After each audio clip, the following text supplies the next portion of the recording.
da alimentação moderna, o desequilíbrio nutricional tem aumentado consideravelmente. Isso porque estamos consumindo em excesso comidas cheias de carboidratos, açúcar, gorduras ruins e carentes de proteínas, vitaminas, minerais. Peguei 2 exemplos de alimentos aqui para a gente entender melhor. Então, primeiro temos a bolacha água e sal. Perceba que nela contém bastante carboidrato simples, baixíssima em fibras, poucas proteínas, nada de vitaminas, minerais. É um alimento muito vazio, muito pobre em nutrientes. E agora temos a tabela nutricional de um ovo, considerado hoje o segundo alimento mais nutritivo da natureza, pois é riquíssimo em macro e micronutrientes, que são as proteínas, boas gorduras, vitamina A, D, cálcio, ferro, zinco, entre muitos outros. Então, alguém que se alimenta em excesso apenas com alimentos semelhantes à primeira imagem está propenso a desencadear uma série de problemas físicos e psicológicos também. Alimentos naturais foram desenvolvidos pelo Criador e neles contém todos os nutrientes que nosso corpo precisa. São alimentos compatíveis com o nosso DNA e funcionam como um combustível perfeito para o corpo humano. E cada um desses nutrientes tem como objetivo contribuir de maneira direta para o melhor funcionamento de cada membro, órgão ou célula corporal. Eu costumo comparar o corpo humano com um carro. A gente não coloca um desinfetante, por exemplo, para substituir a gasolina. Caso façamos isso, teremos problemas com o veículo e ele não funcionará direito. Com o corpo é a mesma coisa.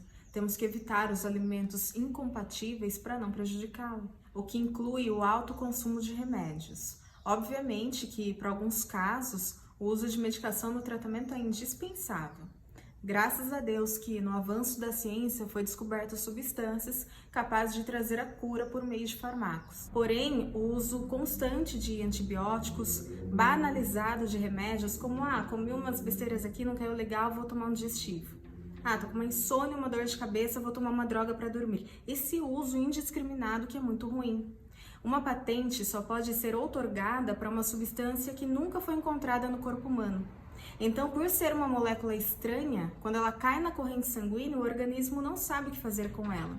Isso explica os efeitos colaterais, além de fazer com que o indivíduo passe uma vida no comodismo, tratando sintomas, ao invés de se concentrar na causa, na raiz do problema, o que pode gerar muitos malefícios, como o desenvolvimento de bactérias mais resistentes, a hipersensibilização, ou seja, sentir dores com estímulos cada vez menores, prejuízos ao funcionamento do fígado, rins, problemas estomacais, justamente por essa incompatibilidade, entende?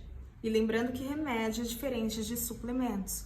Então, em alguns casos, só pela ingesta alimentar o indivíduo não está alcançando as quantidades necessárias de nutrientes, o que é muito comum hoje em dia por conta dos processos que os alimentos sofrem para atender a demanda, perdendo assim boa parte dos nutrientes. Então o médico indica suplementos de vitaminas, minerais, aminoácidos. Nesse caso, as moléculas que compõem o suplemento já existem na natureza, nos alimentos, no corpo humano, portanto é compatível.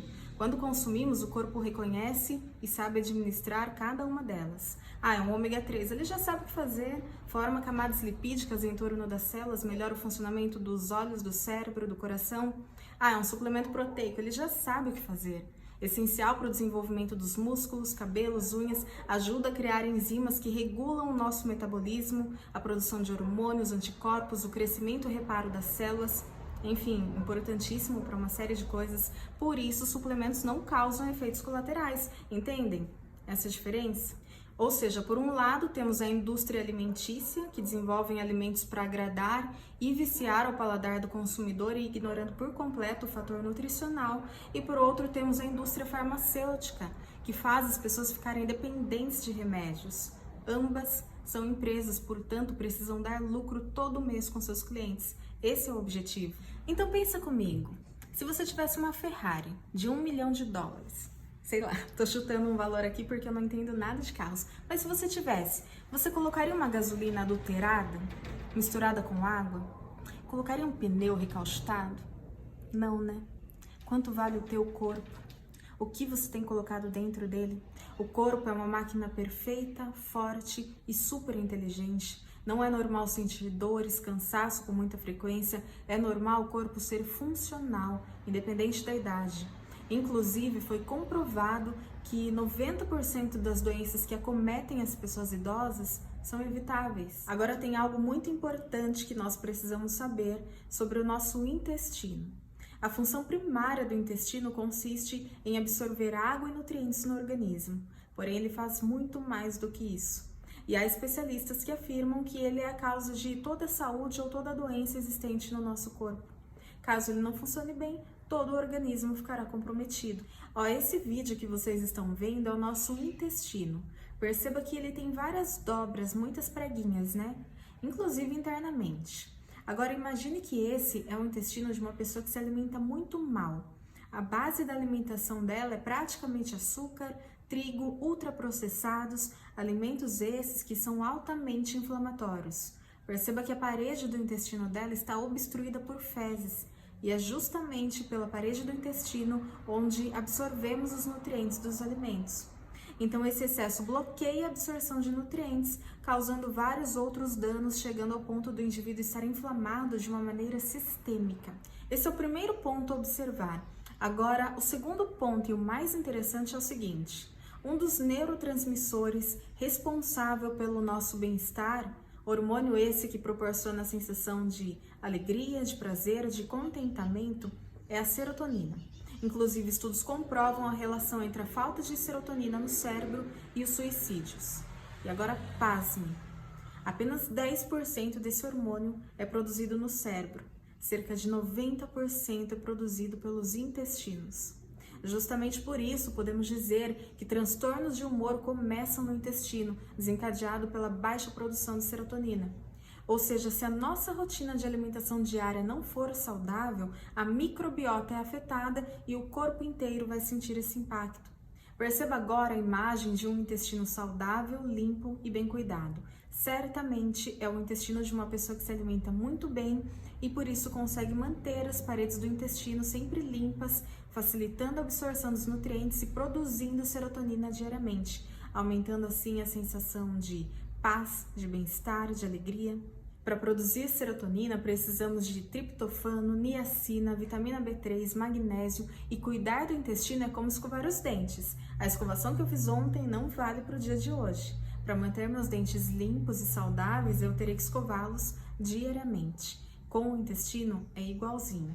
E os alimentos responsáveis por realizar essa desintoxicação intestinal são os probióticos, as gorduras boas como nozes, óleo de oliva, alimentos ricos em polifenóis, que são os antioxidantes, e ricos em fibras, que funcionam como uma vassourinha no intestino, que são os folhosos, brócolis, mamão, psyllium, abacate e, paralelo a isso, muita água, muitos chás, inclusive o chá verde estimula o crescimento das bactérias boas do intestino, o que leva a uma série de benefícios. Dito isso, podemos afirmar que o que comemos tem influência sobre a nossa performance cognitiva. Um estudo realizado nos Estados Unidos e publicado na revista científica The Lancet relata um experimento feito com ratos, onde foi comprovado que o açúcar é mais viciante que a cocaína e causam um efeito semelhante no cérebro. Em outro, comprovou a relação entre altas taxas de glicose no sangue e a demência. Portanto, o desafio aqui não é ser fitness, ficar magro, trincado, nada disso. É para ter consciência que se o corpo não funcionar direito, nossos projetos mais importantes, mais audaciosos, tampouco funcionarão. Ah, mas é genética, meu avô, meus tios, minha família tem, por isso eu tenho também. Os nossos genes estão a serviço do meio. Então, aquilo que você traz de genética hoje, para a maioria das doenças, não são um determinismo. Ah, nasceu congênito da diabetes, vai ter diabetes também. Não é mais isso. Dependendo da interferência que fizermos na nossa genética, nós temos uma condição física e emocional alterada, tanto positivamente quanto negativamente. Então, os nossos hábitos podem mudar quem somos, inclusive a nossa genética. Doenças como diabetes, colesterol, depressão, hipertensão e até mesmo doenças respiratórias não surgem do nada. Dependendo da doença, são sintomas dos maus hábitos. Por isso, quando se controla a alimentação, essas doenças desaparecem. Nós somos responsáveis, está nas nossas mãos. E saber que não estamos fadados a um determinismo genético é maravilhoso. é um grande privilégio. E como a comida está diretamente associada ao prazer, à alegria, aos bons momentos, temos que ter a sensibilidade para perceber quando que a ingesta alimentar está sendo usada para suprir uma falta, uma carência em decorrência de um trauma que é bastante comum, e buscar estratégias mais eficazes para resolver essas questões de maneira que não prejudique a nossa saúde. Uma delas, sem dúvidas, é o exercício físico. Uma atividade física rigorosa praticada 3 vezes por semana libera endorfina, oxigena o cérebro, melhora o nosso raciocínio, ajuda a controlar as compulsões. Além disso, o sono tem essencial importância para ajudar a manter a nossa mente sempre saudável. A privação de sono reduz a inteligência, a criatividade, afeta o sistema imune, o humor. Se você não dorme bem, saiba que existem técnicas de higiene do sono que podem te ajudar. Então vamos nos alimentar melhor, vamos nos colocar em movimento. No início é difícil sim, mas conta 1, 2, 3 e vai, não fique esperando dar vontade não, que não vai dar. O cérebro gosta de 3 coisas: obter prazer, evitar a dor e economizar energia. Então quando fazemos algo que o tira desse estado, vai ser um desafio para ele sim, mas ele vai se adaptar e vai te fazer bem. Tome a decisão. Tudo que deve ser mudado na nossa vida precisa de uma decisão, porque depois que decidimos, o próprio cérebro vai criando estratégias para alcançarmos o objetivo desejado. E é aí que de fato as coisas começam a acontecer. Deus nos abençoou ao encher a terra com comidas que são naturalmente nutritivas, diversificadas e deliciosas. Se analisarmos cada um desses alimentos, percebemos que neles contém tudo que nosso corpo precisa. Então, para ter maior qualidade de vida, devemos investir numa alimentação equilibrada e o mais nutritiva possível. No livro de Coríntios está escrito: tudo me é permitido, mas nem tudo convém. Tudo me é permitido, mas eu não deixarei que nada me domine. Não devemos deixar nossos apetites nos dominar, mas devemos ter domínio sobre eles. Em uma entrevista com um ex-satanista, ele afirmou que um dos métodos mais utilizados por demônios para atrair e dominar a mente de uma pessoa é o apetite não controlado em todos os aspectos do ser humano, o apetite pervertido da natureza pecaminosa do homem. Inclusive, essa mesma informação foi registrada de maneira semelhante no livro Mais Esperto que o Diabo, de Napoleão Hill. Consequentemente, esse apetite desenfreado com relação à comida irá causar uma série de reações físicas no corpo, o que fará com que o indivíduo se torne mais vulnerável às suas sugestões e menos contente com a sua própria vida. Então, assim, muitas pessoas nem cogitam a possibilidade de tomar uma cerveja, um vinho, mas não tem nenhum problema em comer coisas quimicamente gostosas em excesso, ao ponto de quase passarem mal. Isso não deve ser assim. No livro de Provérbios está escrito: mete uma faca à tua garganta se és homem glutão. Não significa que devemos literalmente passar uma faca na garganta. Esta é uma figura de linguagem para que haja o exercício constante de uma severa resistência à tentação dos excessos, pois os apetites físicos são uma analogia da nossa habilidade de nos controlarmos. Se somos incapazes de controlar nossos hábitos em relação à comida, isso é um forte indicativo de que provavelmente também somos incapazes de controlar outros hábitos, tais como os da mente, como a cobiça, o medo, a raiva. E a habilidade de falar não a qualquer coisa em excesso é autocontrole, justamente um dos frutos do Espírito descrito em Gálatas e que pertence a todos os cristãos. Então, o domínio próprio já te pertence, já está em você, basta o exercer. É como se você ganhasse uma cesta de café da manhã e nela viesse junto uma xícara. Para usar essa xícara, você não precisa pedir para quem te presenteou a cada vez que desejar. A xícara e tudo que veio naquele pacote já é seu. Assim funciona com os frutos do Espírito. Tudo que veio no pacote já é seu, te pertence por direito de herança. Desfrute-os com sabedoria. O mais legal disso tudo é que se você tem uma alimentação saudável na maior parte do tempo, você pode em determinados momentos aproveitar o prazer de comer o que gosta e sem culpa.